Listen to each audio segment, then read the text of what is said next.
दर्शक मित्रों, अपना लोकप्रिय कार्यक्रम महामंथन में आपનું સ્વાગત છે। હું છું સુદાન ગઢવી।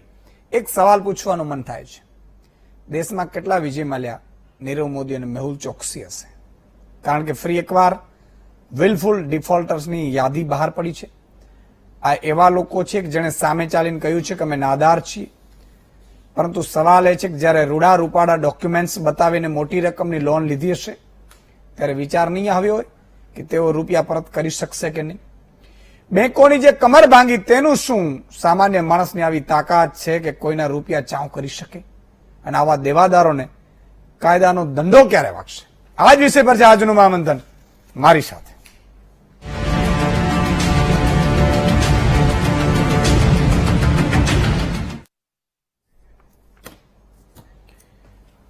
મિત્રો, વીટીવીની સામે તમે ગોઠવાઈ ગયા છો, મને પૂરો વિશ્વાસ છે।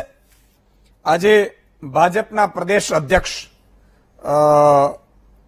સી.આર. પાટીલ નિયુક્ત થયા છે। જીતુભાઈ વાઘાણીની ટર્મ પૂરી થઈ અને નોન ગુજરાતી ને નોન પાટીદાર સી.આર. પાટીલ ઉપર આગામી ચૂંટણી જે પેટા ચૂંટણી છે એ તાલુકા જિલ્લા પંચાયત અને મહાનગરપાલિકાની ચૂંટણીનો ભાર છે। સાથે સાથે સી.આર. પાટીલ ખૂબ જ સારા વ્યક્તિત્વ ધરાવતા વ્યક્તિ, નવસારીના સાંસદ છે, ઘણી વખત સાંસદ તરીકે ચૂંટાઈ આવ્યા છે। મને લાગે સૌથી વધુ મત મેળવનારા સી.આર. પાટીલ છે। મહામંથનમાં પણ ઘણી વખત સી.આર. પાટીલ આપણી સાથે જોડાયા છે।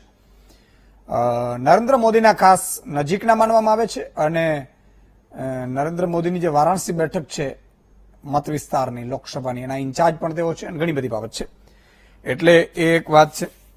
બીજું, આજથી ગ્રાહક સુરક્ષાનો નવો કાયદો અમલ થયો છે। હવે ગ્રાહકોને છેતરી નહીં શકાય, કાયદામાં ખૂબ જ મોટા ફેરફારો થયા છે। ખોટી જાહેરાત નહીં આપી શકાય, ગ્રાહકોને છેતરી નહીં શકાય, નહીં તો જેલ થશે। અત્યાર સુધી શું છે, ગ્રાહક કોર્ટમાં બધું થતું હતું, પણ હવે એ આખી ઘટનામાં જેલ થશે અને એ જેલ મામલામાં તમે ફરિયાદ પણ કરી શકશો। આજે બીજા મુદ્દાઓ નથી લેતો કારણ કે આ બહુ જ અગત્યનો મુદ્દો છે। તમને ગઈકાલે સવાલ થયો હશે, આ મેટર આવી ત્યારે પરમ દિવસે ગઈકાલે, પણ મારા ધ્યાનમાં હતી અને તમારી ખિસ્સામાંથી, તમારા ખિસ્સામાંથી તમારી જાણ બહાર રૂપિયા જાય અને તમને એનો સવાલનો જવાબ પણ તમને ન મળે ત્યારે મહામંથન કરવું બહુ જરૂરી છે। આજે આપણે જે મહામંથન કરવાના છીએ એ કેવું મહામંથન છે મિત્રો? આ એ ડિફોલ્ટર છે જે લોકો એવું કહ્યું કે અમે નાદાર છીએ, બેંકો ના પડી દીધી અને એ રૂપિયા છે 2426 છે, 14.7 ખરબ રૂપિયા ડિફોલ્ટર્સ। હવે એને બેંકોને કહી દીધું કે અમે નાદાર છે, અમે ભરી નહીં શકીએ અને આ એમાંનો એક પણ વ્યક્તિ, સમજો તમે, હું ફરીથી કહું છું, અત્યારે પણ એના ઘરે જાઓ તો અત્યારે પણ ઓડી કાર પડી હશે અથવા તો એની પાસે, એના દીકરા પાસે સંપત્તિ હશે। મારો ખેડૂત છે ને સાહેબ, 2 લાખ રૂપિયા નથી ભરતા ને ત્યારે એની પાછળ બેંકો વાળા ફોન કરી કરીને એનો જીવ ખાઈ જાય છે। આખીરમાં એના પત્નીના સોનાના દાગીના મૂકીને લોન ભરાવે છે, ત્યારે આ અંદાજે તમે વિચાર કરજો, 14.7 ખરબ।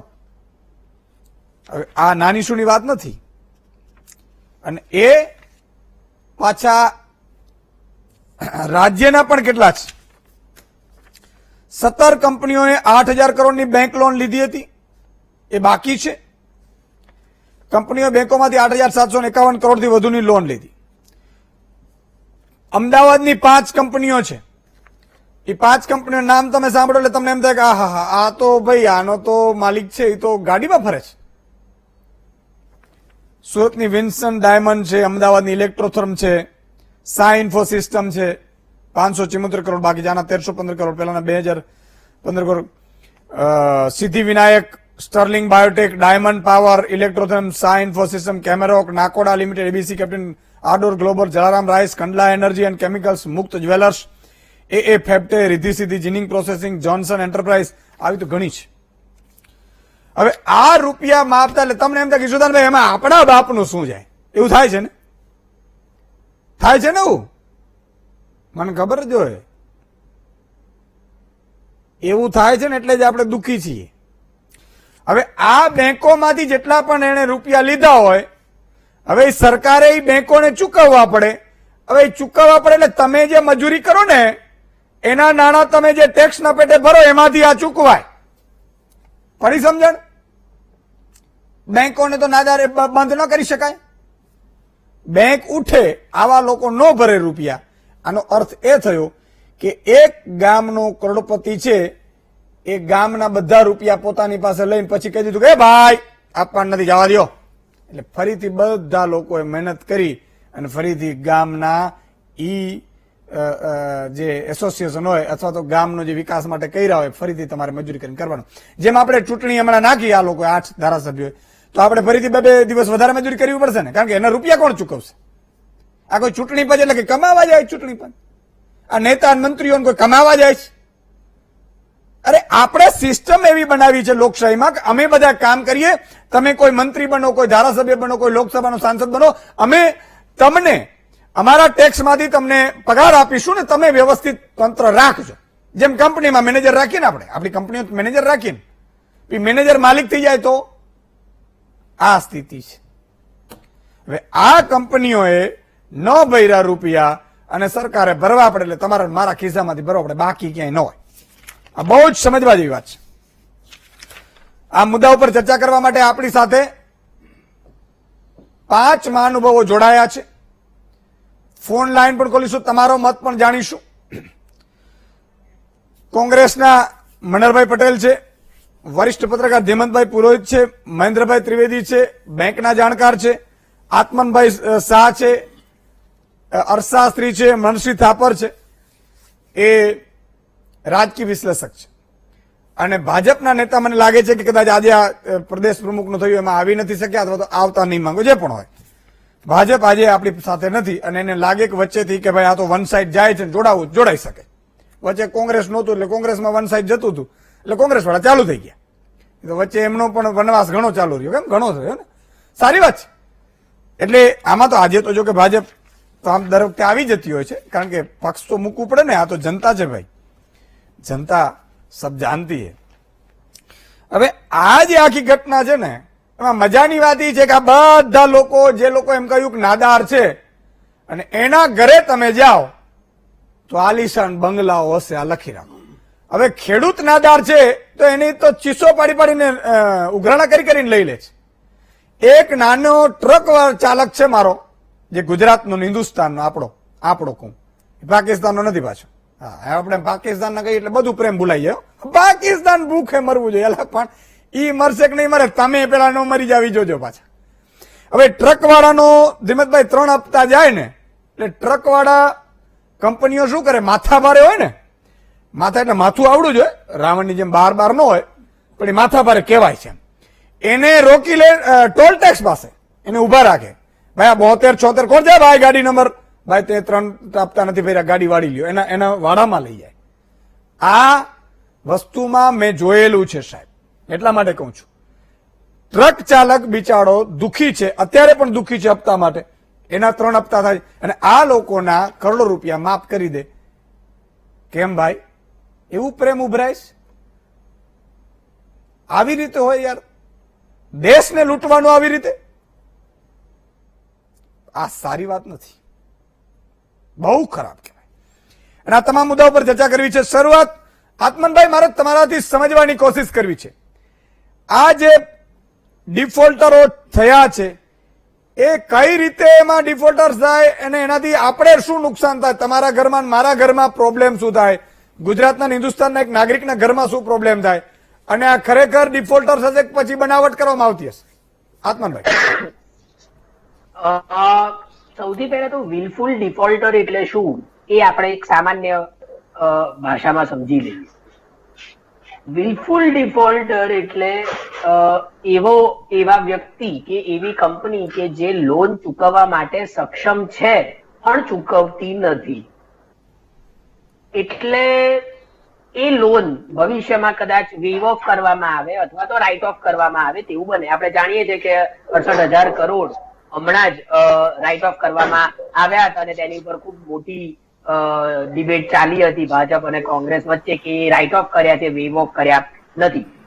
પ્રશ્ન અહીંયા એ છે કે આ જે લોન છે તેનાથી જે નેશનલાઇઝડ બેંક છે, પબ્લિક સેક્ટરની બેંક છે, તેને ખૂબ મોટો ફટકો પડે છે. બે રીતે એને ફટકો પડે છે. એક, જે લોન તેને આપેલી છે ઓલરેડી એ લોન તેને પાછી મળશે નહીં. એટલે જે નાણાં ઓલરેડી બજારમાં બેંકે ક્રેડિટ સ્વરૂપે આપી દીધા છે તે પાછા નહીં મળે અને તેના કારણે એ બેંકોના નફામાં ઘટાડો થશે. પબ્લિક સેક્ટરના બેંકોના નફામાં ઘટાડો થશે એટલે ભવિષ્યમાં જે નાણું એ ઉદ્યોગપતિઓને અથવા તો ખેડૂતોને અથવા તો સામાન્ય વ્યક્તિઓને આપે છે તે નાણું આપવા માટેની જે રકમ હશે તે બેંકો પાસે ઘટશે. એટલે અત્યારે પણ તેને નુકસાન થાય છે કારણ કે નફામાં ઘટાડો થાય છે અને ભવિષ્યમાં તેની પાસે ઓછું નાણું હશે તે રકમ વધારે લોન આપવા માટે, ક્રેડિટ આપવા માટે તેનાથી પણ નુકસાન થશે. હવે જો બેંકો પાસે નાણું નહીં હોય, યોગ્ય પ્રમાણમાં રકમ નહીં હોય લોન આપવા માટે, તો ઉદ્યોગપતિઓ અથવા તો ખેડૂતો અથવા તો ગ્રાહકોને લોન લેવા માટે અથવા તો વ્યાજ દર ખૂબ જઈ શકે છે. કારણ કે હવે તે નાણું બેંકોએ ગુમાવ્યું છે, નફો ગુમાવ્યો છે, આથી કોઈક રીતે તે નફો પાછો મેળવવો પડે, તે રકમ પાછી મેળવવી પડે. એવી શક્યતાઓ છે કે વ્યાજ દરોમાં વધારો થાય અને વ્યાજ દરોમાં વધારો થાય તો આપણે બધા જ જાણીએ છીએ કે જે લોકો લોન લે છે તે લોન ઓછી લે અને લોન ઓછી લે તેની સીધી જ અસર અર્થતંત્ર જીડીપી ઉપર પડે છે. આ એક બાબત છે અર્થતંત્ર પર.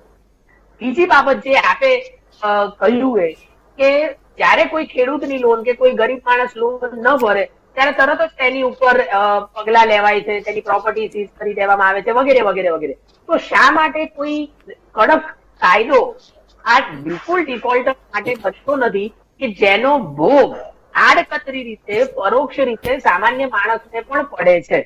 આથી એના માટે કોઈ ચોક્કસ કડક કાયદો બનાવવામાં આવે કે જેના કારણે આ બેડ લોન કે એનપીએ ઉભી ના થાય કે જેની પ્રતિકૂળ અસરો આપણને અર્થતંત્ર પર જોવા મળે છે. અને ખાસ કરીને જયારે પ્રશ્ન ઔદ્યોગિક ક્ષેત્રોની લોનનો આવે છે ત્યારે તેને વેવ ઓફ કે રાઇટ ઓફ કરવામાં આવે છે, પણ ખેડૂતોની લોનના પ્રશ્નો જયારે હોય છે ત્યારે વારંવાર એવું કહેવામાં આવે છે કે સરકારને તેનો બોજો પડે છે અથવા બેંકોને તેની ઉપર બોજો પડે છે, લોન માફ કરવી વગેરે વગેરે. તો આપણે એ બાબત સમજવી જોઈએ કે આ લોન એવી છે કે જે લોન ઉદ્યોગપતિઓ અથવા તો કંપનીઓ ચૂકવી શકે છે છતાં પણ ચૂકવતી નથી, અથવા તેમણે જે હેતુ માટે લોન લીધી છે, ધારો કે કોઈ વ્યક્તિએ કે કોઈ કંપનીએ લોન લીધી છે નવી કંપની શરૂ કરવા માટે અથવા તો એક જગ્યાએ મૂડીરોકાણ કરવા માટે, પરંતુ એ નાણું એ હેતુ માટે નહીં પણ બીજા કોઈ હેતુ માટે વાપરે છે અને એવા સંજોગોમાં પણ એવું શક્ય છે કે તે લોન પાછી ચૂકવી શકતો નથી. તો આ એક પ્રકારનો ફ્રોડ છે, આ એક સ્કેમ છે. તો એને આ દર જોવામાં અને તેનું કડક કાયદા, કડક પગલા કરવામાં આવે તો જ મને લાગે છે કે પ્રશ્નનો ઉકેલ આવશે. એટલે તમે જે રીતે હું સમજ્યો અને જનતા સમજે છે કે આ એક પ્રકારનું સ્કેમ છે, ફ્રોડ છે. મહેન્દ્રભાઈ, બિલકુલ કઈ રીતે સ્કેમ આને કરી શકાય અને આનાથી તમારા ને મારા કે આપણા બધાના ખિસ્સામાં શું ભાર પડી શકે? અને માની લો કે આ સ્કેમ છે તો આ બેંકના કેટલાક લોકો પણ આમાં સંડોવાયેલા હોઈ શકે? ઈશુદાનભાઈ, પ્રશ્ન એટલો બધો ઘણા વર્ષોથી આપણે જોઈએ છીએ. બેંકની અંદર કામ કરનાર કર્મચારી અને અધિકારીને પણ 20 વર્ષની નોકરી પછી ખબર નથી કે બેન્કિંગ કઈ રીતે ચાલે છે. બેંકનું જે કામ છે, બેન્કિંગ જે છે એકચ્યુઅલી શું છે કે એસેટ લાયબિલિટી, ડિપોઝિટર ડિપોઝિટ મૂકે છે અને એની સામે લેન્ડેબલ ફંડ કેટલું વધે છે એના પ્રમાણમાં બેંકો ધિરાણ કરતી હોય. તો એનો મતલબ એમ છે કે બેંક અર્નિંગ કરે, એના પોતાના ખર્ચા કાઢે, એમાં પ્રોવિઝન પણ આવી જાય, એનપીએ નો પ્રોવિઝન, વહીવટી ખર્ચ, કોસ્ટ ઓફ મેનેજમેન્ટ, બધું, ફાઇનાન્શિયલ કોસ્ટ બધું, અને પછી એમાંથી એને નફો મળે. પણ જ્યારે વિલફુલ ડિફોલ્ટર વધે ત્યારે બેંકનું હંમેશા, કોઈ બી બેંક હોય તો એનું અસ્તિત્વ ટકાવવું ખૂબ જ મુશ્કેલ થાય. ભૂતકાળમાં ઘણી બધી સરકારોએ, અગાઉ તમે અનુભવ કરો તો વર્ષમાં 2-3 વખત કરોડો રૂપિયા એમાં એસબીઆઈ, બીઓબી, પીએનબી એ બધાને આપ્યા હોય અને એ આપવાથી બેંક ટકી જાય છે. બેંકનું ઉઠમણું કરાય નહીં, કારણ કે આપણી બેંકો જે છે એની ઉપર બધો જ આધાર છે. કોઈ પણ સ્કીમ આવે પછી એને ઇમ્પ્લિમેન્ટેશન કરવાનું હોય, કલેક્શન હોય, ફાઇનાન્શિયલ રેમિટન્સીસ હોય, ઘણા બધા પ્રકારની સેવા આપે છે. બેન્કિંગના અંદર પુષ્કળ સર્વિસીસ આવી છે. પણ હકીકત એ છે કે બેન્કિંગ એ કોઈ મિરેકલ નથી, એ જાદુ નથી. પૈસા પબ્લિકના જે છે એમાંથી કેટલા ધિરાણ કરવા પાત્ર છે એ આપણે આપીએ છીએ. ત્યારે ગ્રાહકોની પસંદગી, ઉદ્યોગોને તમે લોન આપો છો તો કંપની કોણ છે, એના પ્રમોટર કોણ છે, એના ફાઇનાન્શિયલ ડેટા શું છે, આ બધાની તપાસ કર્યા પછી જ એને યોગ્ય રીતે ધિરાણ થવું જોઈએ. પણ આ બાબતની અંદર મારે કહેવું જોઈએ કે મારો 40 વર્ષનો એક્સપિરિયન્સ છે બેંકનો. ધીમંતભાઈ બેંકમાં આવેલા મોરબી. તો મને ખ્યાલ છે કે જે લોકો પેપર આપે છે, એસેસમેન્ટ કરીને પ્રોજેક્શન આપે છે, પ્રોજેક્ટ રિપોર્ટ આપે છે, બધું જ આપે છે. કંપની હોવાને કારણે to the point rosy picture બનાવી દેવું, કન્સલ્ટન્ટ તૈયાર છે, સીએ તૈયાર છે, બેંકને આપે છે. એટલે સવાલ એવો બને છે કે જે રજૂ કરનાર છે એટલા કેપેબલ છે, એને ચેક કરનાર જે અધિકારીઓ છે, જે કમિટીમાં બેસે છે કે વ્યક્તિગત રીતે ધિરાણ કરે છે, એ લોકો એટલા કેપેબલ નથી કે એને સ્ક્રુટિની પ્રોપર કરી શકે. સવાલ સાહેબ ક્યાં આવે છે, જ્યારે લોન અપાય ત્યારે નીડ બેઝડ ફાઇનાન્સ થવું જોઈએ. નીડ બેઝડ, નહીં વધારે નહીં ઓછું. કેમ કે એમાંય પ્રોબ્લેમ થાય. વધારે આપો તો પ્રોબ્લેમ, ઓછા આપો તો એ કામ ન કરી શકે. આ રૂપિયા છે એનું શું થાય, શું એમ આ રૂપિયા પાછા ન આવે એનો મિનિંગ શું થાય કે બેંકને ટકાવવી મુશ્કેલ પડે. બેંકને જયારે ગવર્મેન્ટ પૈસા આપે છે ત્યારે એ પૈસા સીધા લોનના કોઈ બી આવા ડિફોલ્ટરના ખાતામાં જમા નથી થતા. એ એની ફાઇનાન્શિયલ સ્ટ્રેન્થ એને મેન્ટેન કરવા માટે આપે છે. કેમ કે એનપીએ પ્રોવિઝનમાં એવું છે, એકાઉન્ટ ખરાબ થઈ ગયું, ખરાબ થવાના કારણો ઘણા હોય. વિલફુલ ડિફોલ્ટર સૌથી ડેન્જરસ છે બધી બેંક માટે. કોઈ બી બેંક માટે વિલફુલ એટલે જેની પાસે કેપેસિટી છે, પૈસા છે, ધંધો છે, એક્ટિવિટી ચાલે છે, કમાય છે, પણ પૈસા દેવા નથી. આ પ્રકારના બોરોવર જે કોઈ હોય, આમાં કોઈ પગલા ન લઈ શકે. પગલા તો લેવામાં આવે જ છે, એની ઉપર કાર્યવાહી કરવામાં આવે છે, નોટિસીસ કાઢવામાં આવે છે. હવે તો એસબીઆઈ અને બેંક ઓફ બરોડા જેવી બેંકોએ તો એનપીએ મેનેજમેન્ટ ડિપાર્ટમેન્ટ અલગ કર્યા છે, એના હેડ રાખ્યા છે, મોટા નીચે સ્ટાફ આપ્યો છે, એની ઉપર બધા પ્રકારના જે કંઈ થતું બધું કરવામાં આવે છે. પણ સવાલ એક જ વસ્તુનો છે, એનપીએ થાય, એકાઉન્ટ ખરાબ થઈ જવા, આ બધાની અંદર ભારતીય બેંકોને મોટામાં મોટી મુશ્કેલી એ છે કે લોકોની પ્રમાણિકતામાં ભયંકર ગિરાવટ આવી છે. પ્રમાણિકતા ગઈ છે એ પછી નાનો માણસ હોય, મધ્યમ કક્ષાનો હોય કે મોટો હોય, પ્રમાણિકતા નથી એટલે પ્રોબ્લેમ સૌથી મોટો છે. પૈસા એ લોકો આગળ છે, એને ભરવા નથી. હવે શું બને છે કે બેંકોને તો કઈ મરવા તો દેવાય નહીં, ટકાવવી પડે. તો ગવર્મેન્ટ એને માટે કોશિશ કરે, પૈસા આપે. એ પૈસાથી તો એવું બને, કેન્સરના દર્દીને તમે ગ્લુકોઝનો સિલિન્ડર આપો, બાટલો ચડાવો તો એ જીવતો રહે, પણ એનું ઓરિજિનલ જે પેઇન છે કે જે એનો ડિસીઝ છે એ તો એની એ જગ્યાએ છે. તો એને માટે જ્યાં સુધી બોરોવર કંપનીઓ ડિફોલ્ટ જેને કર્યો છે એ ભરે નહીં ત્યાં સુધી એનું સોલ્યુશન ના આવે. અલ્ટિમેટલી શું બને કે બેંકોની બુક્સ ક્લિયર કરવા માટે કે ભાઈ આને હવે તમે આમાંથી કાઢી નાખો ને, એટલે શું કરે કે રાઇટ ઓફ કરો. એનપીએ રાઇટ ઓફ એટલે આપણા ઉપર રાઇટ ઓફ કર્યા પછી પણ ઈશ્વરદાનભાઈ ઘણી મોટી બેંકો એ એકાઉન્ટને ઉભા રાખે છે. એ એકાઉન્ટની અંદર રિકવરી બતાવી દે, બેંકે એના પોતાના પૈસા આપ્યા અને નફામાંથી કાઢ્યા, પરંતુ એ એકાઉન્ટ અંડર કલેક્શન, એયુસી એકાઉન્ટ કહેવાય છે. તો એની અંદર એને ઉભું રાખે કે કદાચ ભવિષ્યમાં કઈ પૈસા આવે તો એટલે આનો નફો ગણાય. પણ મોટા ભાગે એવું બને છે કે વિલફુલ ડિફોલ્ટર આગળ આ બધું એને જે કહેવાય ને કે બધું ફ્રેમ કરેલું હોય છે, અગાઉથી નક્કી કરેલું હોય છે. એટલે ટૂંકમાં આ એક પ્રકારની લૂંટ જ કઈ રીતે કરવી એવું નક્કી કરેલું હોય. અને એ તો તમે શું કરી શકાય આમાં? તો બહુ સાચી વાત છે. એકાદ દર્શક મિત્ર લઈ લઉં, પછી બીજા મહાનુભાવોને લઉં, કારણ કે શરૂઆતથી તમને હવે વચ્ચે એકાદ બે લઈ લઉં. વધારે એક માણસ ઓછો છે તો એનો લાભ તમને મળવો જોઈએ કે નહીં? અને મળે તો તમને પણ એમ થાય કે ના મહામંથનમાં આજે ફોન લાગ્યો. જીતેન્દ્રભાઈ મહેસાણાથી જોડાયા છે. જી જીતેન્દ્રભાઈ. હા નમસ્કાર ઈશુદાન કરવી સાહેબ. નમસ્કાર. 5 વર્ષથી વેટ કરતો હતો તમારો સાહેબ. વાહ વાહ, થેન્ક યુ. આજે લાગી ગયો. બોલો બોલો. આજે લાગી ગયો. અરે સાહેબ હું ખેડૂત પુત્ર હતો. હા. મારું એક કહેવું હતું સોલ્યુશન એવું હા. કે ખેડૂત જો પોતે ટ્રેક્ટરની લોન લે છે, ખેતી માટે એગ્રીકલ્ચર લોન લે છે, તો આ લોકો 12% અને 14% લે છે. અને એને એમપી કરી અને એને પછી બીજી વાર કોઈ લોન આપતા નથી. ગામડાની ભાષામાં લાલ લીટીમાં નોકરી હા. આ બેંકો વાળા. બરોબર છે. તો અને દેશ આપણો ખેતી પ્રધાન છે સાહેબ. તો ખેડૂતોને કેમ ને આટલી કંપનીઓ જો આટલું બધું બેંકોની લોન ન ભરતો હોય તો બીજી કંપનીઓના લોકો લોન એટ અ ટાઈમ આપી દે છે, ફાળવી દે છે. બહુ સાચી વાત છે. અને ખેડૂતો ન ભરે તો ટ્રેક્ટર વારી પણ જાય છે. વાળી જાય છે સાહેબ. બહુ સાચી વાત કરી. ખૂબ ખૂબ આભાર. જો આ જ પીડા છે એટલે હું અપીલ કરું છું આપણા મંત્રીઓને, અધિકારીઓને કે તમે જે જગ્યા ઉપર બેઠા છો ને એની જવાબદારી સમજો. અત્યારે સાહેબ શું થાય ખબર, પેલા શરૂઆતમાં 50 વર્ષ પહેલા ધીમતભાઈ કોઈ એમ કે સરપંચ બનો તો હાથ જોડતા હતા, એ ધંધો મારો નહીં ભાઈ, આ ધંધો મારો નહીં. એમ શું કામ ખબર છે કે ઈ ઈમાનદારીપૂર્વક કામ અને એમાં પીડા બહુ હોય. અત્યારે તો સરપંચો ન બને એટલે મત ન આપે એટલે જમીનમાંથી નીકળવા ન દે. એ નીકળતો નહીં તું લ્યા. ધારાસભ્ય માટે તો ઈ આમાં દેશી ભાષામાં કહે તો વંડિયું ઠેકી જાય. બોલો શું કરવું આમનું? હોટલો ઠેકવી પડે, હોટલોમાં અને હોટલોમાં પુરાય. શું કામ ખબર છે સાહેબ? ધારાસભ્યોના બનવું કઈ સારી બાબત નથી ભાઈ. આ તો જવાબદારી હોય તમારી, કરવાની નેમ હોય, તમે કરી શકતા હોય તો કરો. ઘણા લોકો એમ કે અમારા સમાજનું નથી બરોબર થતું. ઓહો, એટલે તને આપી દે એટલે સમાજનું બરોબર થઈ ગયું એમ? હજી પણ સીમા સમાજ છે ને ઉભા નથી ત્યાં ઘણા. મારે નામ નથી બોલવું એવા સમાજો, નહીં તો ભાઈ સમાજોને ખોટું લાગી. સુદાનભાઈ આ અમારા આગેવાનને તમે બહુ ખોટું કીધું. ભાઈ નથી કેવું, ભોગવું. હવે નામે લેવાનું બંધ કરી દીધું સુદાનભાઈ. આની જરૂર છે. આપણે એ લાયક છીએ સાહેબ. તમે વિચાર તો કરો. હવે તો તાલુકા પંચાયત, જિલ્લા પંચાયત ચૂંટણી આવે ને એટલે લાગવગો લગાડે, ટિકિટો મને આપજો. લાગવગો હોય અને તમે પણ એને ચૂંટો છો સાહેબ કે જે માણસને ખરેખર કોઈ ઘરે આવવા ન દે.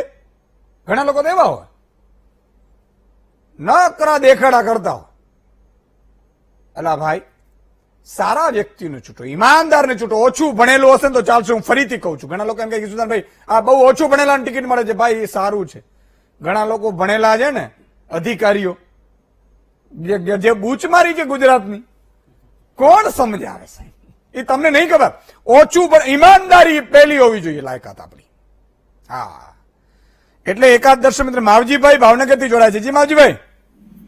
નમસ્તે ઈશુદાનભાઈ, જય માતાજી. માવજીભાઈ સરવૈયા બોલું છું ભાવનગરથી. અરે બોલો બોલો, જય માતાજી.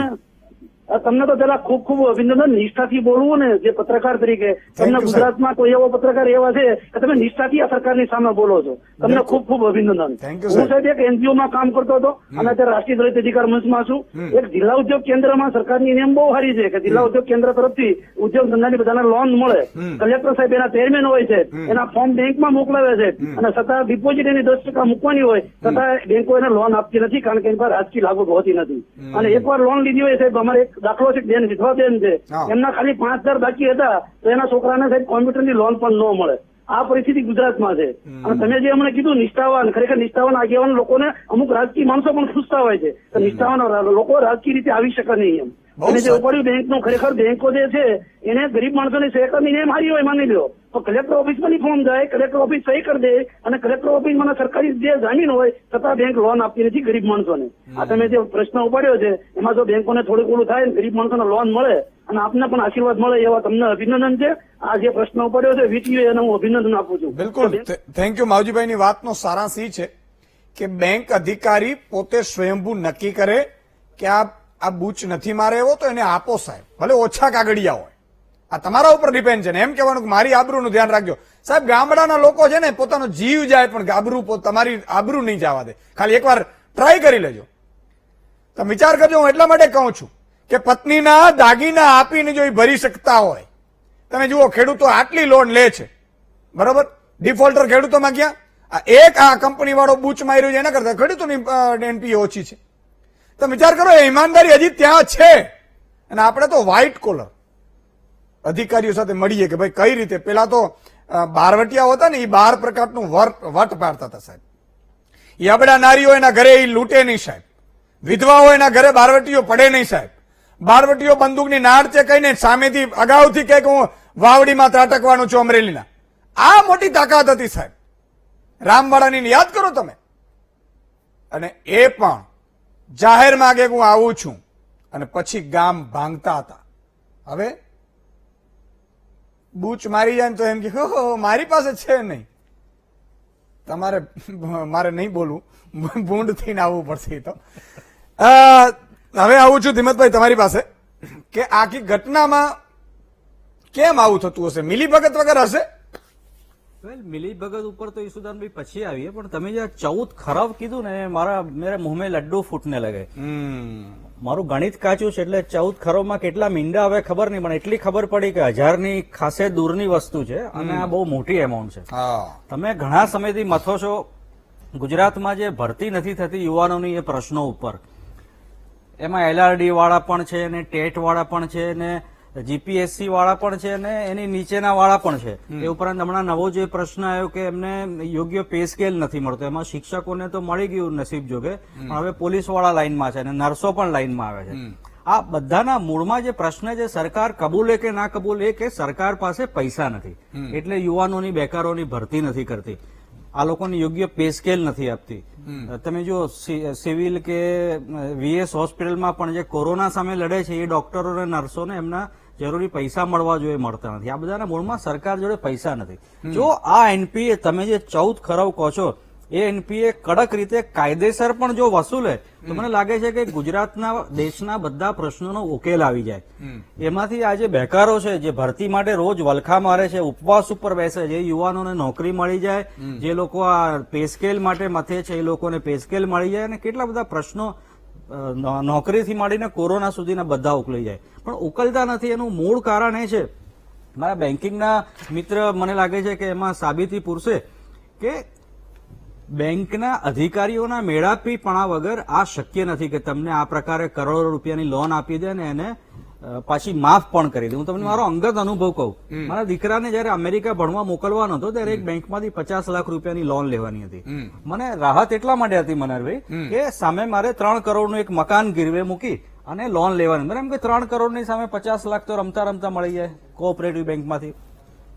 તમને નવી લાગશે કે 3 મહિના સુધી એ બેંક બહુ સારી છે, એનું નામ નહીં આપું, મારે ગોળ ગોળ ફરવું પડ્યું કારણ કે આ કાગળ પેલો કાગળ છેલ્લે 7/12ના ઉતારા ઉપર આવીને ઉભું રહ્યું. મને એમ કે 7/12નો ઉતારો તો ખેતરનો હોય, મારા મકાનનો 7/12નો ક્યાંથી હોય? તો કે ના તમારા મકાન નહીં, તમારી સોસાયટી બની એ જમીનનો 7/12નો ઉતાર લાવો.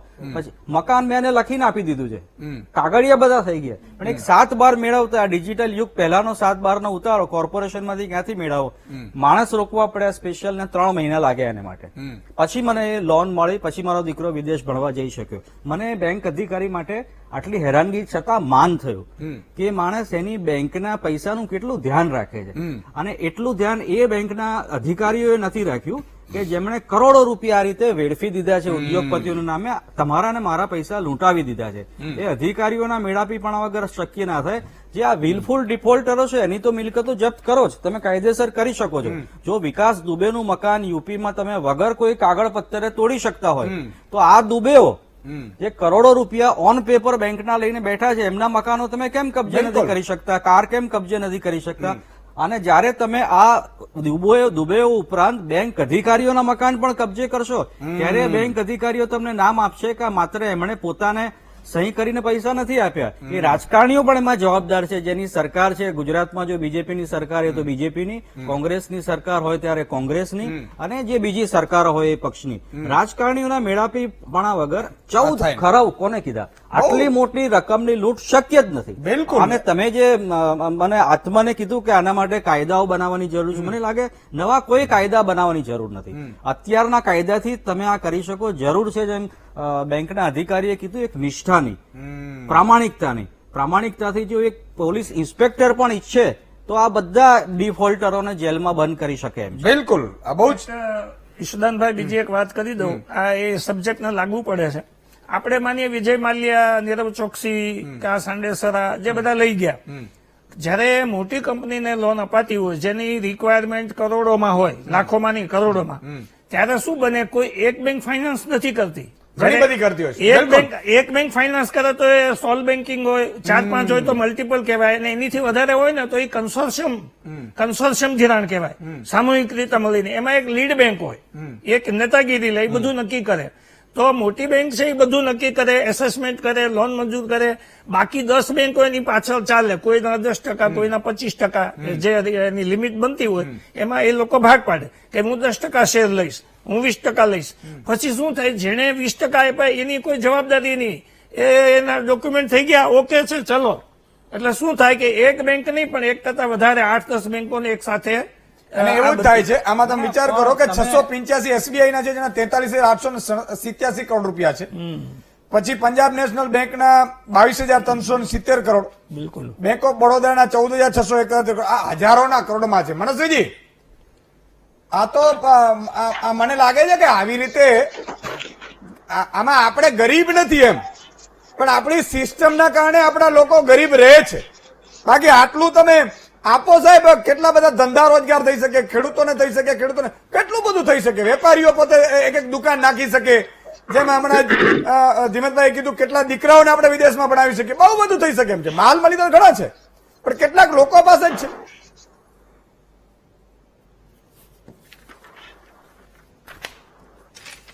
हेलो જી, मेरी आवाज आ रही है ईशुदान भाई? બિલકુલ. ओके ईशुदान भाई, आपकी बात बिल्कुल सही है और आपका जो दर्द है वो भी पूरा गुजरात जानता है कि आप सही मुद्दे उठाते हो, सही समय पे उठाते हो. पर जो कल हमारे देश को 51 इयर्स हुए थे ये नेशनलाइजेशन ऑफ बैंक्स का, जो प्राइवेट बैंक्स का हुआ था उसके लिए. और आज अगर हम देख रहे हैं कि लाखों ब्रांचेस के बाद लाखों करोड़ रुपया हमारा विलफुल डिफॉल्टर्स खा जाते हैं. सवाल ये है कि इनको खाने दिया जाता है, तो ये जो खाने आए हैं उनकी गलती कम है, जो खाने दे रहा है उसकी गलती ज्यादा है. और जहां पे स्क्रूटिनी पहले समय पे होनी चाहिए थे, मेरे से पहले किसी पैनलिस्ट ने बताया था कि उनके बेटे को जब विदेश में भेजना तो कितनी स्क्रूटिनी हुई थी, और वो स्क्रूटिनी के टाइम पे जो चेक्स एंड बैलेंसेस, अगर आप कोई भी बैंक में जाते हैं आज के समय में भी, आप छोटे से छोटे लोन की भी अगर आप बात करते हैं तो बहुत सारे चेक्स एंड बैलेंसेस है. और ये बड़े बड़े विलफुल डिफॉल्टर्स को जो पैसा दिया जाता है उसके ऊपर कोई भी चेक्स एंड बैलेंस, अगर हम उनका जब ये एनपीए को रिकवर करने की कोशिश करते हैं ना, तो उनका रिकवरी रेशो भी बहुत कम है, क्योंकि उनके जो प्रॉपर्टी एसेट वैल्यू होती है वो ओवर प्राइस्ड होती है. मतलब 100 रुपए की चीज की जो, मतलब 100 रुपए का अगर उनको लोन मिलता है, उनकी प्रॉपर्टी वैल्यू जो 120 रुपए होनी चाहिए थी, 150 रुपए होनी चाहिए, जो प्रॉपर्टी उनको मॉर्गेज करनी चाहिए, उसकी रियल वैल्यू जब हम निकालने जाते हैं वो 70 या 80 रुपीज की होती है. तो बैंक को डायरेक्ट नुकसान होता है, और ये नुकसान प्रिंसिपल का ही नहीं है. ईशुदान भाई, एक चीज मैं आपको बताना चाहता हूं, जब से कोई एनपीए होता है, जब से कोई विलफुल डिफॉल्टर डिक्लेयर किया जाता है, उस टाइम से उसके ऊपर जो इंटरेस्ट लगता है वो रुक जाता है. उस टाइम के ऊपर जो पीनल इंटरेस्ट उसके ऊपर लग रहा होता है वो रुक जाता है. तो बैंक का एक तो प्रिंसिपल लॉस है सीधा, दूसरा इंटरेस्ट का लॉस है, और तीसरा ये जो स्मॉल स्केल एंटरप्राइज क्रिएशन हो सकता था उसी पैसे से, वो अपॉर्चुनिटी लॉस है. तो कहीं ना कहीं ये जो पैसा दिया जाता है, इससे जो आर्थिक व्यवस्था थी हमारे देश की, वो 3 बार हम घुमा सकते थे. अगर किसी छोटे आदमी को ये पैसा दिया जाता, ये जैसे 2400 लोगों के आसपास लोगों को दिया गया है इतना पैसा, उसके बदले ये 2 लाख लोगों को ये पैसा दिया जाता, तो ये कम से कम 3 से 5 बार ये पैसा सर्कुलेट होता और वापिस आता. और एक और चीज मैं बताना चाहता हूं, जो विलफुल डिफॉल्टर का अगर हम स्टैटिस्टिक्स ईशुदान भाई कभी भी निकालेंगे ना, जो बड़ा पैसा लेता है, जो 5 करोड़ के ऊपर पैसा लेता है, वो जनरली वो ज्यादा विलफुल करता है, जो बल्कि 10 लाख, 15 लाख, 20 लाख रुपए पैसा लेता है. तो छोटा आदमी होता है वो कभी डिफॉल्ट नहीं करता अगर हम स्टैटिस्टिक्स निकालेंगे, और बड़ा आदमी हमेशा डिफॉल्ट करता है. और लास्ट में ईशुदान भाई क्या होता है, ये लास्ट में एक सेटलमेंट होता है कि हमारी अगर 100 रुपए की प्रॉपर्टी है, चलो हम 20 रुपए देके सॉल्व कर देते हैं, चलो हम 25 रुपए देके सॉल्व करते हैं. बैंक जब ये पूरा फॉरेंसिक रिपोर्ट निकालता है, फॉरेंसिक ऑडिट करता है, तब उनको पता चलता है कि एक्चुअल में फ्रॉड तो बहुत बड़ा है. फ्रॉड से पैसे का नहीं है, फ्रॉड वैल्यूएशन का भी था. और जब उनको रियल वैल्यूएशन पता चलती तो बैंक हो जाता है हेल्पलेस, और वो हेल्पलेस के ऊपर कोई जवाब नहीं है, क्योंकि ये जो चीजें हैं सब ट्रांसपेरेंट होती हैं. जैसे ही इनका एनपीए होगा, इनके ऊपर ऑक्शन होगा, ऑक्शन के ऊपर बायर्स आएंगे, पर जब प्रॉपर्टी की वैल्यूएशन ही कम होगी तो बैंक को पैसा ही कम मिलेगा या शायद नहीं मिलेगा. और नीरव मोदी के केस में हमारे देश में पीएनबी जो स्कैम हुआ, ये यही चीज है. जो डायमंड मॉर्गेज किए थे वो एक्चुअल में डायमंड थे ही नहीं. और ऐसा ये सिर्फ नीरव मोदी का केस नहीं है, ऐसा अनेक नीरव मोदी हमारे देश में घुस रहे हैं, घूम रहे हैं, जिसको ये पॉलिटिकल नेक्सस जो हमारे देश का है, पॉलिटिकल बिजनेस लॉबी का जो बिल्कुल। नेक्सस है, इन लोगों को बहुत आसानी से पैसा मिल जाता है और एक गरीब आदमी, एक मध्यम वर्ग के आदमी को पैसा नहीं मिलता। यही कारण है कि बैंकिंग इंडस्ट्री जो है ये बहुत बड़ा हमारे ये आप देखिए, यस बैंक का स्कैम आया, ये पीएमसी बैंक का स्कैम आया, पीएनबी बैंक का स्कैम आया। सबसे बड़ी आर्थिक जो नुकसान है वो बैंक को है, जो हमारी रीढ़ की हड्डी है बिल्कुल। हमारी इकोनॉमी की, बिल्कुल। उसको डायरेक्ट तोड़ा जा रहा है। બિલકુલ મનહરભાઈ, આ એક શું મોટું ષડયંત્ર છે, એટલે કૌભાંડ છે સિસ્ટમેટિકલી?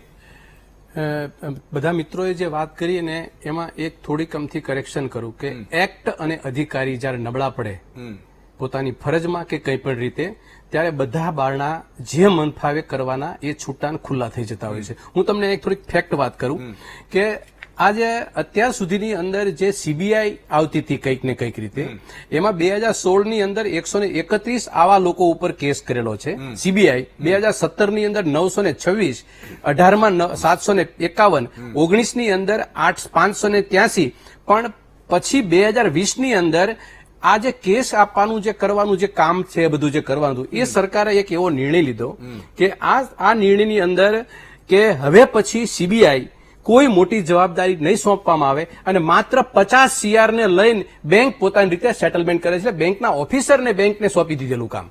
એટલે હવે તમે સમજો કે જે અત્યાર સુધી કોંગ્રેસને એવો આરોપ આવતો હતો કે સીબીઆઈ છે એ પિંજરાનો પોપટ છે, અત્યારે હું તમને કહું CBI, CVC, ED, IT, CAG, RBI આ બધા એક પ્રાણી સંગ્રહાલયના અને એક જેને કહેવાય ને પેલું સર્કસના પ્રાણીઓ થઈ ગયા. એ ટાઈપની પરિસ્થિતિ અત્યારે દેશની સામે છે.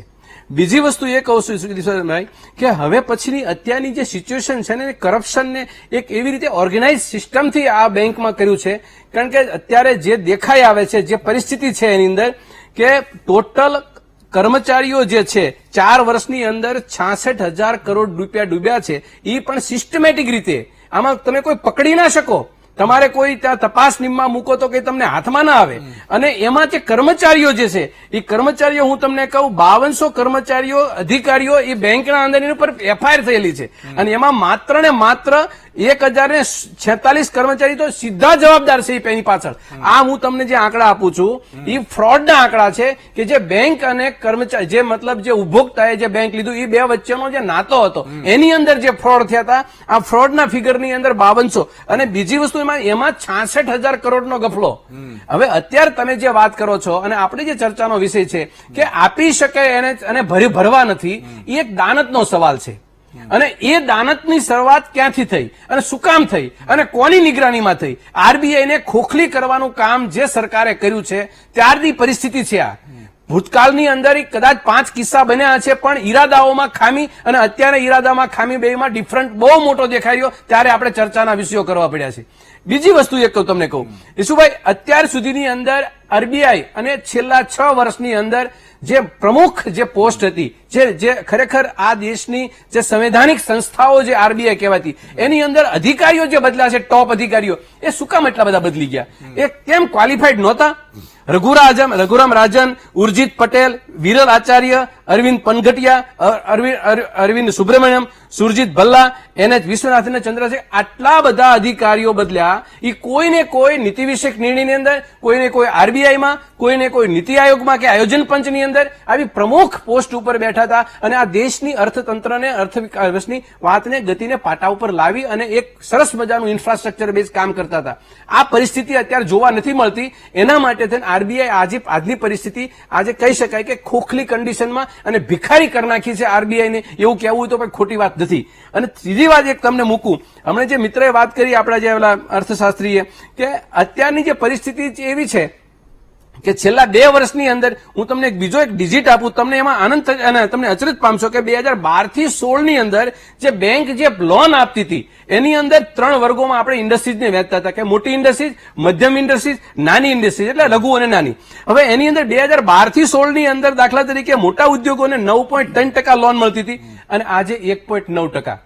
તમે વિચાર કરો, લોન આ બેંક જે ધીમનભાઈ વાત કરી એ એટલા બધા ત્રાગા હોય, એટલું બધું કરવાનું હતું, છતાંય તે લોન જે આપતા હતા એની પાસે કસ્ટમર એ ક્લિયર કરતી હતી. આજે કસ્ટમર ક્લિયર નથી કરતી. બીજું, મધ્યમ વર્ગની જે ઇન્ડસ્ટ્રી છે એમાં 2012 થી 16 ની વચ્ચે 3.3% લોકોને લોન અપાયેલી છે, અત્યારે 2.1% લોન અપાયેલી છે. અને ત્રીજી વસ્તુ લઘુ અને નાના ઇન્ડસ્ટ્રી છે એને 11.9%, આજે 0.0, એટલે એસએસઆઈ થી નાની એટલે સ્મોલ સ્કેલ ઇન્ડસ્ટ્રીને આ લોકો લોન આપતા જ નથી. એનું કારણ છે તમને કહું કે એની પાસે ત્રાગાને છે, અને હવે પછી એ લોન કન્વર્ટ શેમાં થઈ? પર્સનલ લોનમાં કન્વર્ટ થઈ. એટલે પર્સનલ લોન વધી ગઈ, ઇન્ડસ્ટ્રીયલ લોન, એટલે ધંધા રોજગાર ભાંગી ગયા. એટલે લોન કોની પાસે કઈ રીતે માગે?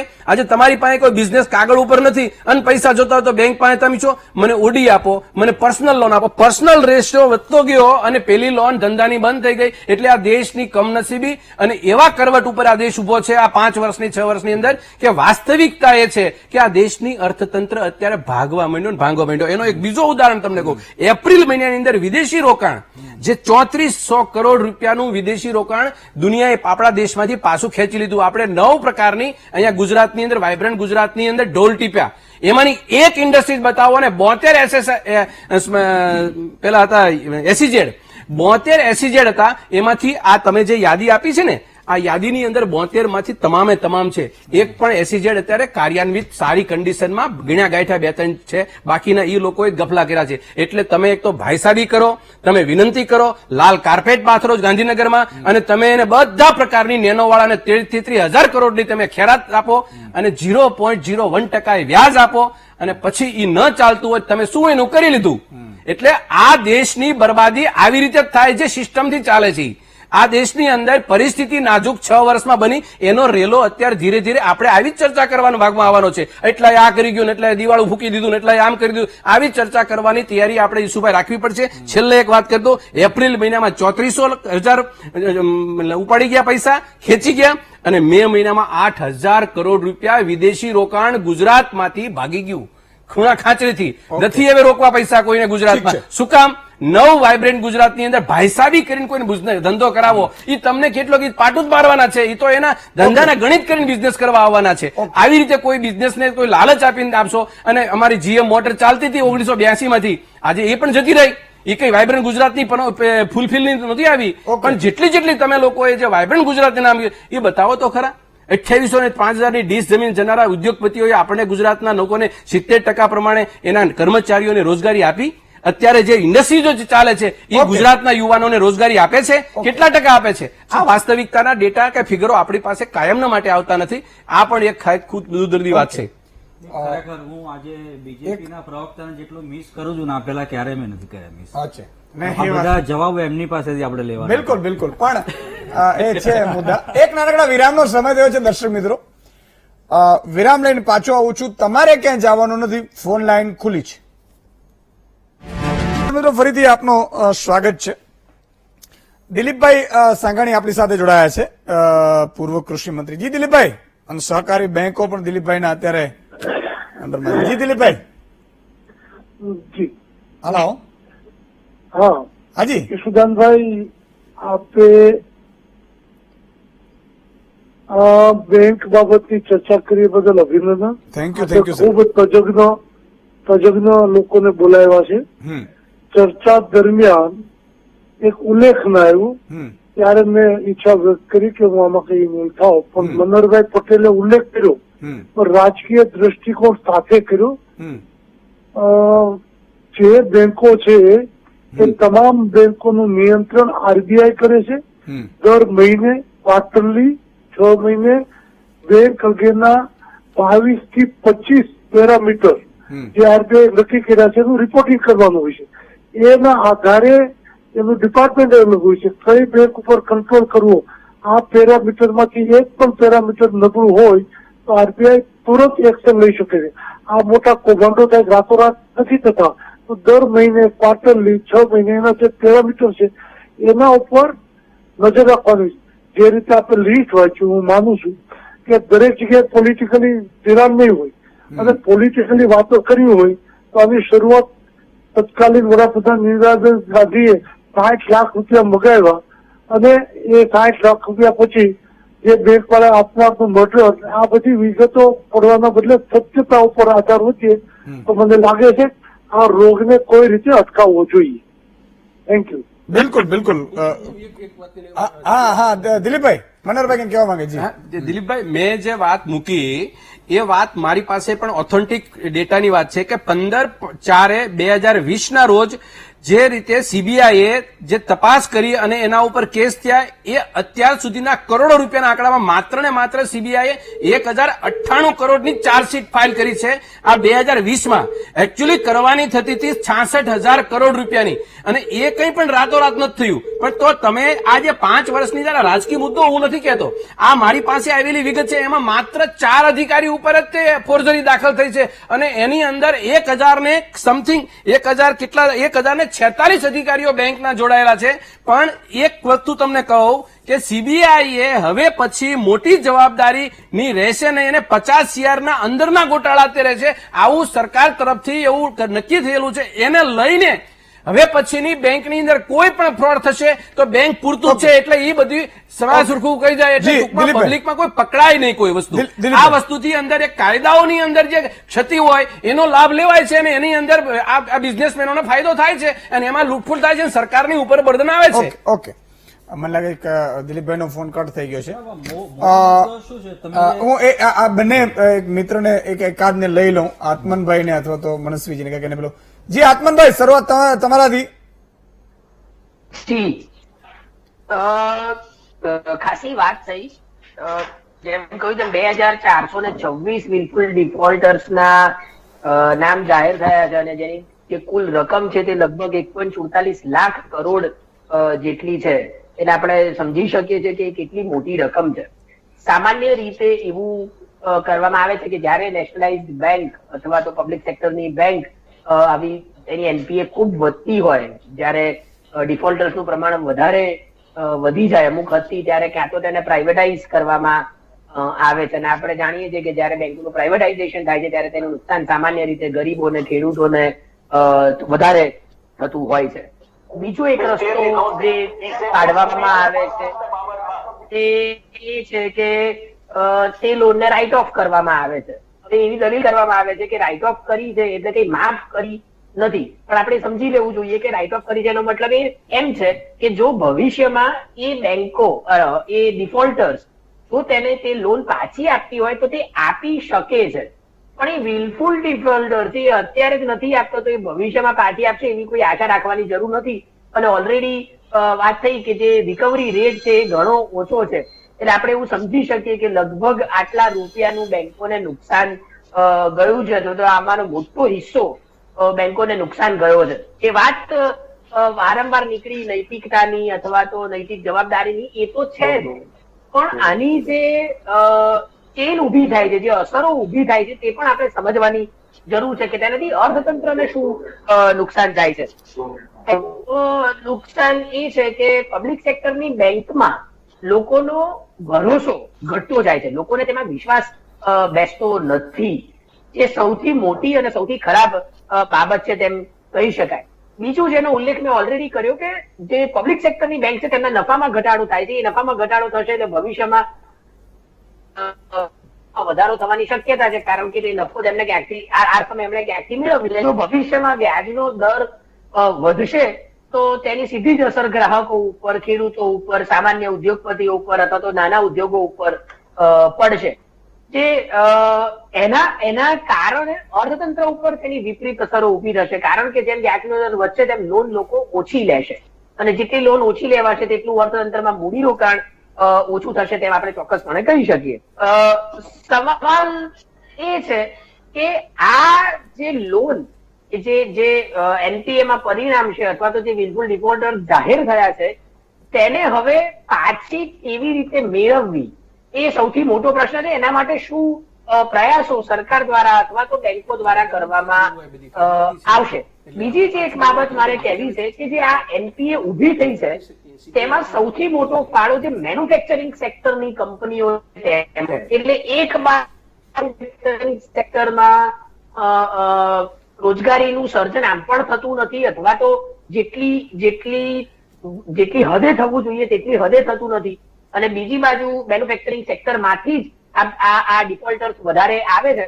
તેના ઘણા બધા કારણ છે. એમાંનું એક કારણ છે જે ભારતમાં છેલ્લા 2-3 વર્ષથી જે મંદી ચાલી છે અને હજુ આ લોકડાઉનના કારણે અને અત્યારે અનલોક છે જે થોડી ઘણી આર્થિક પ્રવૃત્તિઓ શરૂ થઈ છે ને તે આ પ્રકારની પરિસ્થિતિ હજુ લાગી રહેશે, એમાં વધારે ડિફોલ્ટર્સ ઉભા થાય એવી પૂરેપૂરી શક્યતાઓ છે. કારણ કે જો આપણે પેકેજ જોઈએ જે 20 લાખ કરોડનું આત્મનિર્ભર ભારતનું પેકેજ છે, તેમાં પણ અમુક લોન કે જે કંપનીઓએ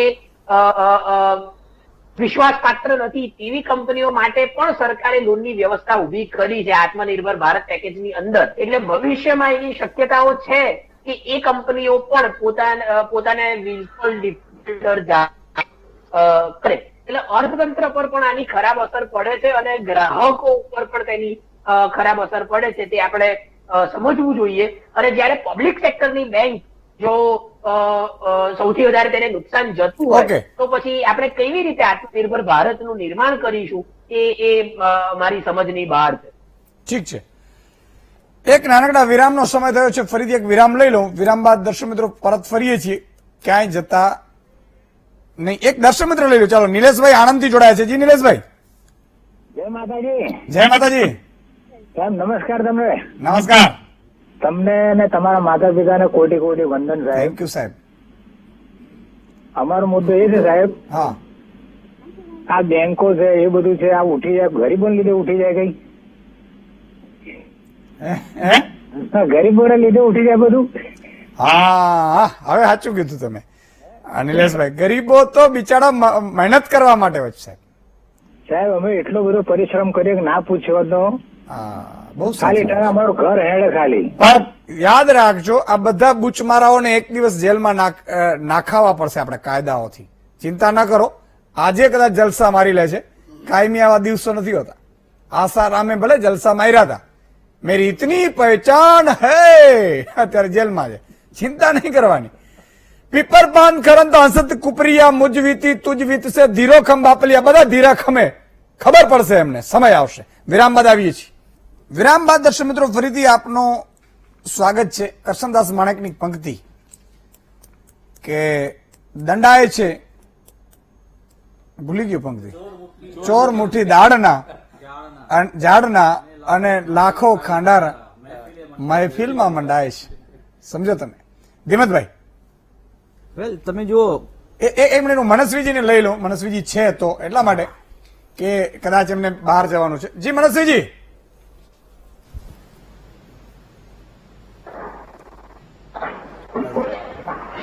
મને લાગે છે નથી. જી ધીમતભાઈ. તમે જુઓ, મને લાગે દિલીપભાઈ જો સાંભળતો આપણી ડિબેટ તો એમને મારે આ વાત કહેવી છે. એમણે આરબીઆઈ વિશે કીધી કે આરબીઆઈ આ બધી બેંકોની ઉપર છે અને મોનિટરિંગ કરે છે અને આમ કરે છે અને તેમ કરે છે. મને એક બહુ સરસ સંસ્કૃતનો શ્લોક યાદ આવે. તમને જેમ કરસનદાસ યાદ ના આવે એમ મને સંસ્કૃતનો ઓરિજિનલ શ્લોક તો યાદ નથી આવતો, પણ એ કંઈક આવો છે કે તમે જીવનના કોઈ પણ ક્ષેત્રમાં પાપ કરો એ તીર્થ ક્ષેત્રમાં જાઓ એટલે ત્યાં ધોવાઈ જાય છે, પણ તીર્થ ક્ષેત્રમાં કરેલું પાપ ક્યાંય ધોવાતું નથી. અચ્છા. તમે જુઓ, આ બેંકોમાં જે પાપ થાય છે, આ નાની મોટી બેંકોમાં, એ બધા પાપ ધોવાની ક્ષમતા રિઝર્વ બેંક ઓફ ઇન્ડિયામાં છે. તીર્થ ક્ષેત્ર છે બેંકોનો.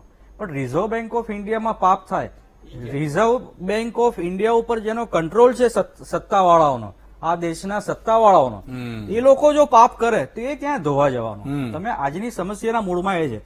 ઈસુદાનભાઈ, આપણા જે અન્ય એક પેનલિસ્ટ છે, હંમેશા વીટીવી ઉપર આવે છે, પોપ્યુલર આપણા રાજકોટના મિત્ર મિલન ત્રિવેદી, એમણે મેસેજ મને કદાચ તમને પણ મોકલ્યો છે કે આજ સુધી કોઈ એક પણ એવો કેસ ધ્યાનમાં આવ્યો છે કે બેંકની સાઇનિંગ ઓથોરિટીને જેલ થઈ હોય? બરાબર.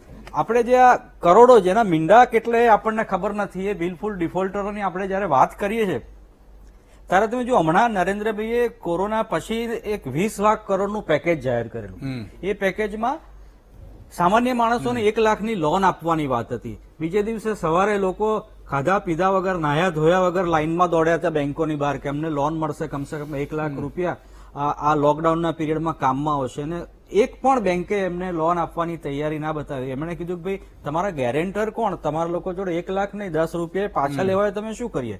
મૂળ વસ્તુ આ છે કે બેંકને જયારે સામાન્ય માણસને લોન આપવાની હોય, તમને ને મને લોન આપવાની હોય ત્યારે ગેરેન્ટર યાદ આવે છે. પણ જયારે આવા વિલફુલ ડિફોલ્ટરો જેને એ લોકો ઓળખે છે કે આમના પૈસા ગયા ખાતે છે, આ લોકો લોન લઈને અમેરિકા, યુકે, યુએસએ ને કેનેડા ભાગી જવાના છે, એ લોકોને એક આખું મને લાગે એક રેકેટ છે ઈસુદાનભાઈ, કે જે બેંકના કર્મચારીથી માંડીને છેક ઉપર સુધીની આખી લિંક ગોઠવાઈ છે અને એના આધારે એમની કરોડોની લોન મંજૂર થાય છે. એ લોન પાછી એનપીએ થઈ જાય છે મને હમણાં મહેન્દ્રભાઈ કહેતા હતા કે આરબીઆઈ ના જે ગવર્નર છે શશિકાંત દાસ એમણે હમણાં પ્રિડિક્ટ કર્યું છે કે હવે તો એનપીએ વધવાની છે. આપણે પહેલી વખત જોયું કે આ વરસાદ પડવાનો છે એવું તો પ્રિડિક્ટ થતું હતું, પણ હવે એનપીએ વધવાની છે એ પ્રિડિક્શન આપણને આરબીઆઈ ના ગવર્નર કરે છે.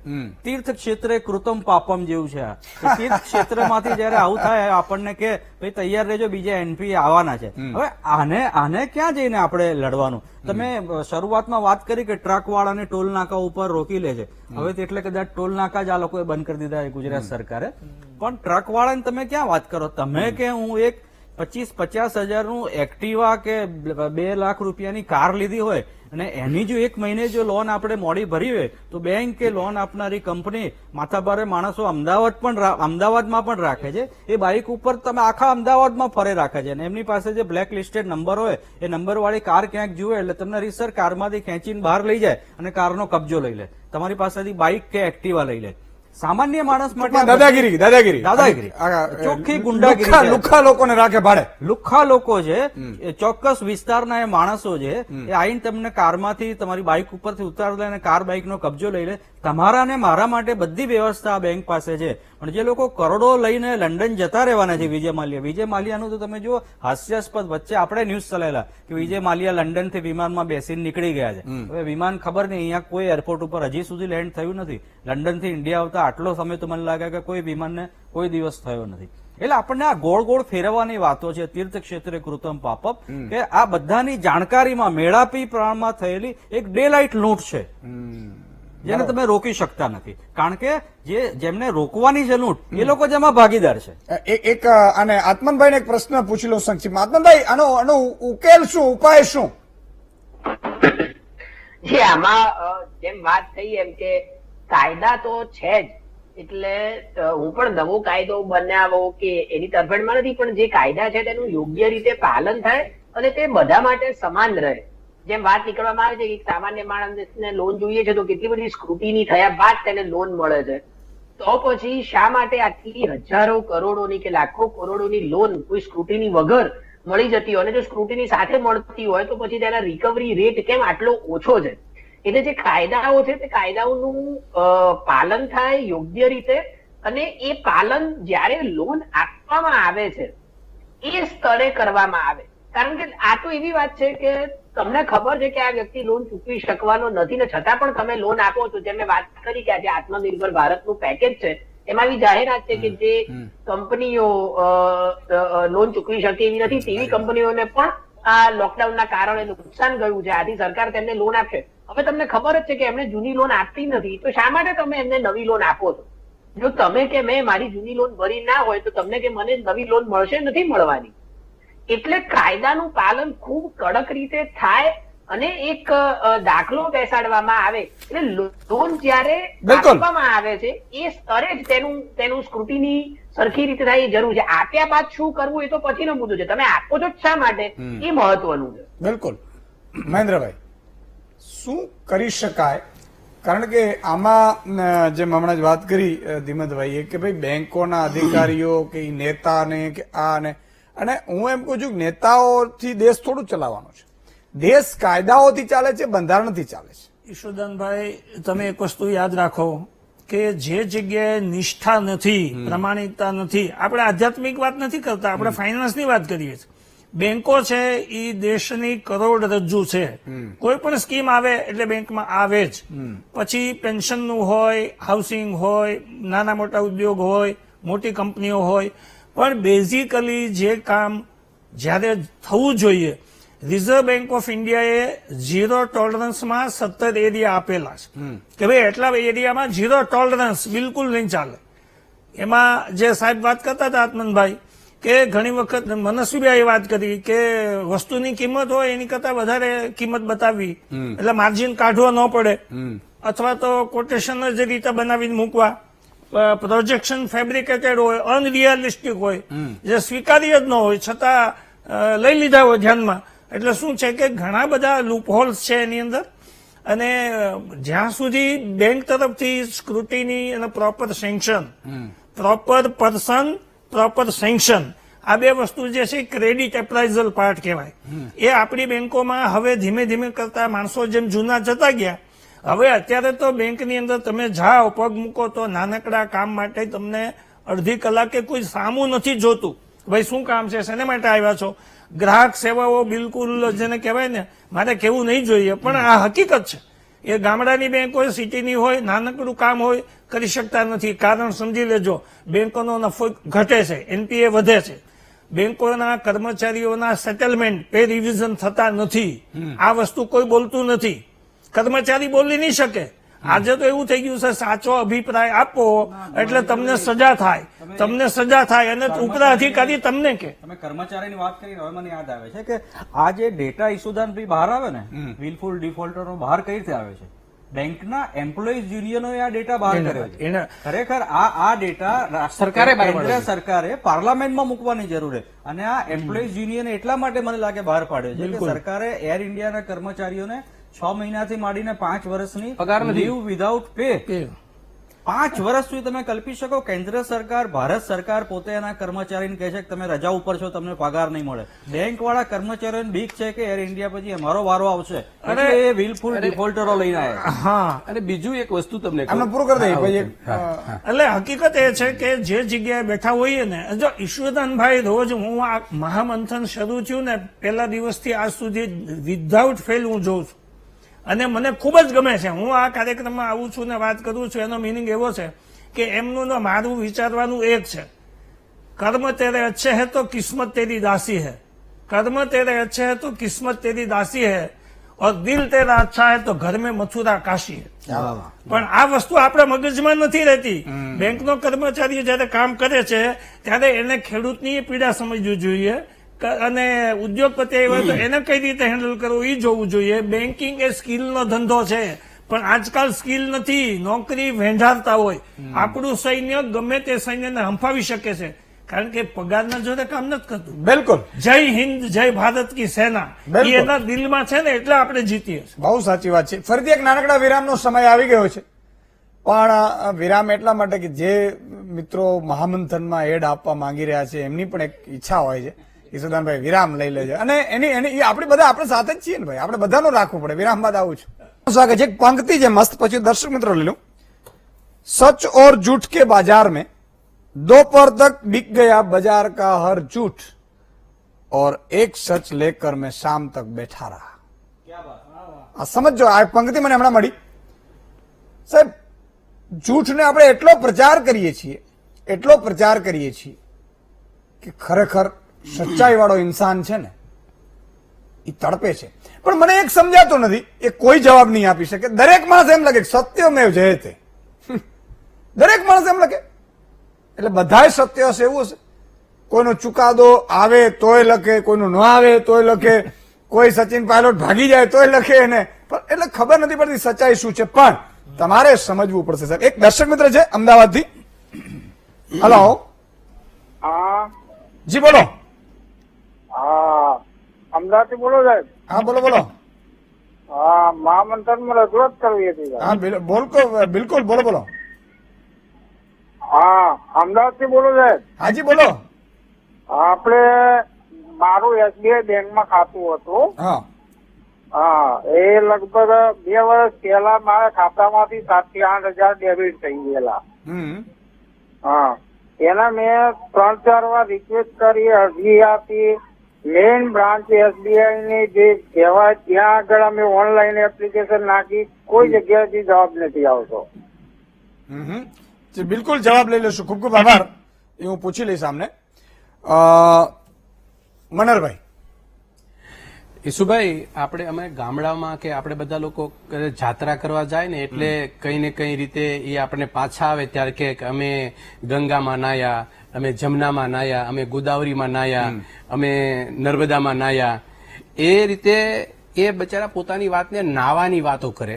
પણ ભારતીય જનતા પાર્ટીની સરકાર આવી ત્યારથી નાવાની સિસ્ટમ ને પદ્ધતિ તમે જુઓ. અત્યારે કોકને અમે 10 વર્ષ પહેલા જયારે ઓલી માધુપુરા બેંક બની ત્યારે આપણે કોકને પૂછીએ કે અમે માધુપુરામાં નાયા, અમે ઓલી ચરોતર બેંકમાં નાયા, કોઈ કે વિસનગર બેંકમાં નાયા, કોઈ કે હમણાં કે ઓલી ડાયમંડ જ્યુબિલીમાં નાયા.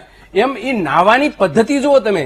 અને આ લોકોએ કેટલો સરસ મજાનો સિરસ્તો બનાવી નાખ્યો કે નાવાની અને પવિત્રતાના અને પવિત્ર થવાના સિસ્ટમ આખી ચેન્જ કરી નાખી. એને નર્મદાને અને સાબરમતીને કે પછી ગંગાને સ્વચ્છ બનાવી, પણ એને પવિત્રતા ક્યાં થાય? તો કે આમાં બધા અને આ ગુજરાત એક મોડલ સ્ટેટ બન્યું છે ને, એની અંદર ગર્ભગૃહની અંદર આ બેંકોના એક નવો આ કન્સેપ્ટ આપ્યો છે નાવાની સિસ્ટમ વાળાનો, કે લોકો આમાં આવી નાય. આમાં શરમ નથી આવતી આ લોકોને. અને અમને એવું યાદ અપાવે ઘણી વખત અમે કહીએ ભાઈ તમે વર્તમાનમાં જીવો. જયારે અમે કઈ ને કઈ સરકારને પૂછીએ એટલે એ સીધા અમને 70 વર્ષમાં લઈ જાય, અને એને ઈ વાતો કરવા બેઠા હોય ત્યારે ભાષણો કરે ત્યારે ભવિષ્યની વાતો કરે, 25માં આમ કરી નાખ્યું, 22માં આમ કરી નાખ્યું. પણ જયારે તમે એને એમ પૂછો કે તમે અત્યારે શું કરો છો, તો કે તમે 70 વર્ષમાં શું કર્યું, એ વર્તમાનની વાતો નહીં કરે. અમને દિલીપભાઈ અમને બીજી એક ભૂલ કરી નાખી, એમાં ઇન્દિરાબેનને યાદ કર્યા. હવે ઇન્દિરાજીએ જે રીતે આ બેંકોની ચર્ચા છે, તમે જુઓ કે આ બેંકોનું રાષ્ટ્રીયકરણ કરીને આ દેશને એક એવો રાહ ચીંધ્યો, એક નવી એક વાતાવરણ ઉભું કર્યું. આ પદ્ધતિની અંદર જમીનદારોના અને જે ધનવાન લોકોના પાસેથી ઊંચા વ્યાજને અનેક લોકોના જીવન બરબાદ થતા હતા, એ બચાવવાનું કામ આ બેંકોનું રાષ્ટ્રીયકરણ કરી અને આપણે દેશને એક નવી દોરી ઉપર ને નવી ટ્રેક ઉપર ચડાવવાને અને અર્થતંત્રને મજબૂત બનાવવાનું સૌથી મોટું ભગીરથ કાર્ય કર્યું હોય તો એ વ્યક્તિએ એ હસ્તીએ કર્યું છે. અને બીજી વસ્તુ, તમે યોગ્ય ક્રેડિટ નથી આપતો, મને ફરિયાદ છે તમારી. એ તમારી ફરિયાદ ખરેખર આ ભાજપને કારણે જ નવી પેઢી જવાહરલાલ નહેરુ અને ઇન્દિરા ગાંધીને ઓળખતી થઈ છે. એ તમારી વાત પણ કઈક છે, પણ મારે એક બીજી વાત કરી છે. વધારે એ લોકો પંડિતજી અને ઇન્દિરા ગાંધીને યાદ કરે. બીજું મને ધીમંતભાઈ મને એક બીજો ઈસુભાઈ છે એક વસ્તુ છે કે સિબિલ, તમે નામ સાંભળ્યું છે સિબિલ? બેંકની અંદર સિબિલ જેનો ખરાબ હોય એને બેંક લોન ના મળે. વાત છે સાચી, બરાબર. એક વખત 3 વખત તમે બેંકના હપ્તા ચૂકજો અને લોન ના તમને નહીં મળે. પણ અંબાણી ફેમિલીના અનિલભાઈને 9,000 કરોડ રૂપિયાનું ડિફોલ્ટર હતા, અને છતાં એને રાફેલ ડીલનું મોદી સાહેબની ભેગા ગયા એટલે મળી ગયું. વાસ્તવિકતા તમે જો, આ જો 9,000 કરોડના ડિફોલ્ટરને રાફેલ ડીલનો કોન્ટ્રાક્ટર મળતો હોય, પોલિટિકલ કરતા મુદ્દાઓ તમે નહીં મુદ્દાની આ વાત તમે જો ઈસુભાઈ તમે ડિફોલ્ટર બની જાઓ ને એક વખત ખબર પડે તમને, કોઈ જો ઉભા રહેવા બેંકમાં કહેજો. પ્રશ્ન એ છે કે દેશની અંદર દેશ ક્યાં ગુજરી રહ્યો છે. મારી તમારી જવાબદારીમાં એ આવે છે. આ રાજકીય મુદ્દો નથી ઈસુભાઈ.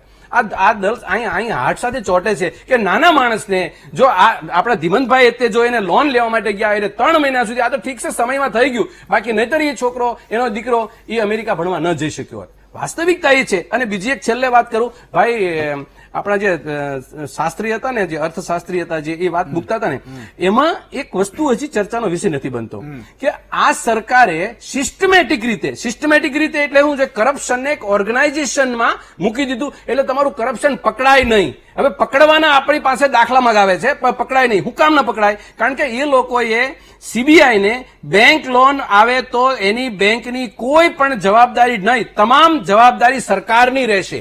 આવી વસ્તુ તો એને ફિટ કરી દીધી છે. અત્યારની વાત કરું છું 2019-20ની વાત. એટલે બેંક કર્મચારી ફ્રી થઈ ગયો, એ મનફાયમ લોન આપે, મનફાયમ પેલું કરે. એટલે આ 50 કરોડની સમય મર્યાદા, 50 કરોડની એમાઉન્ટમાં એને કોઈ નથી રોકી શકવાના.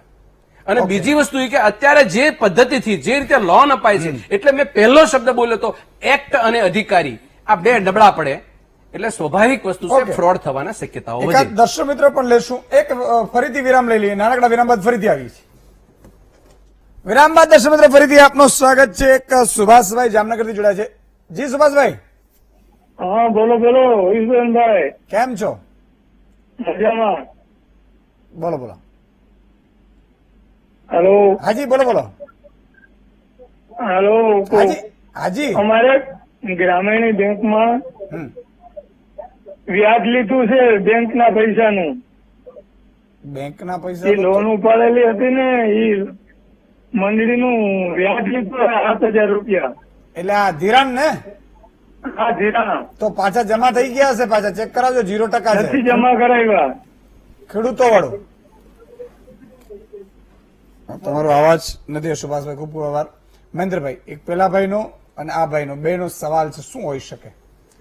હવે એનો ખાસ તો અવાજ સંભાળનો નહીં. હકીકતમાં એનો પ્રશ્ન શું હોય કે 0% વ્યાજ 0% એટલે એમાં શું છે કે 0% નો ખરેખર બેંકની અંદર એવું કોઈ પ્રોડક્ટ 0% વાળી છે જ નહીં. સરકારે એને સરકારે એને સબવેન્શન આવે, એની રકમ જ્યારે જમા આવે પછી આપે. ઓકે. અને એસબીઆઈ માં પેલા ભાઈ કે 8,000 કપાઈ ગયા, કોઈ જવાબ જ નતો, એનું શું કારણ હશે? એવું તો બને નહીં. એને પૂછવું પડે ત્યાં જઈને બ્રાન્ચમાં. ઓકે ધીમતભાઈ.